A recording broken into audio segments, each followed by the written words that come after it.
Hello, I'm Charles Lincoln.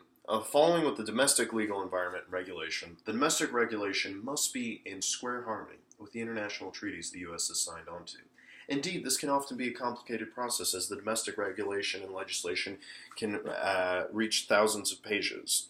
To make it clear, first we'll start off with the Buy American. It came out in 1933, outlining domestic preference rules for government procurement. Then in 1948, GATT, the General Agreement on Trade and Tariffs, came into effect that allows only for domestic preference for government procurement, but also prohibits domestic preference legislation for uh, prohibits domestic preference legislation for the private sector. In 1993, NAFTA came around with one of its many provisions indicating that the U.S. federal government consider Mexican and Canadian manufacturers as being domestic manufacturers for U.S. government procurement as long as those contracts with the government met certain minimum thresholds.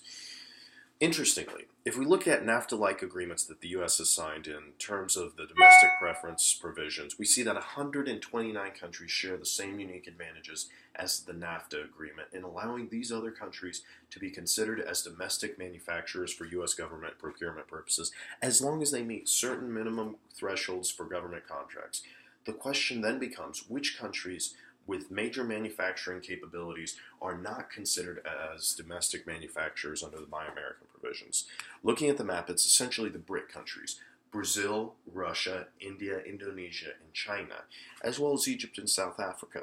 Having this knowledge in mind, this leads us to the possible policy options. There's three: keep the status quo, eliminate it completely, or keep key provisions. We suggest the third option, to keep the essential elements, specifically limited items, important for national security as outlined in the Berry Amendment. Our suggestions are get rid of the aspects that make Buy American a disadvantage and keep the advantages by finding better ways to achieve these positive aspects while also considering whether NASCO and other interested entities should really try to fix the Buy American Act for Mexico and Canada, or rather expand it to other countries that are not considered as domestic manufacturers. However, if NASCO chooses to focus solely on Mexico and Canada, we could focus on figuring out ways to reduce the minimum threshold of government contracts so as to allow smaller businesses to enter the market.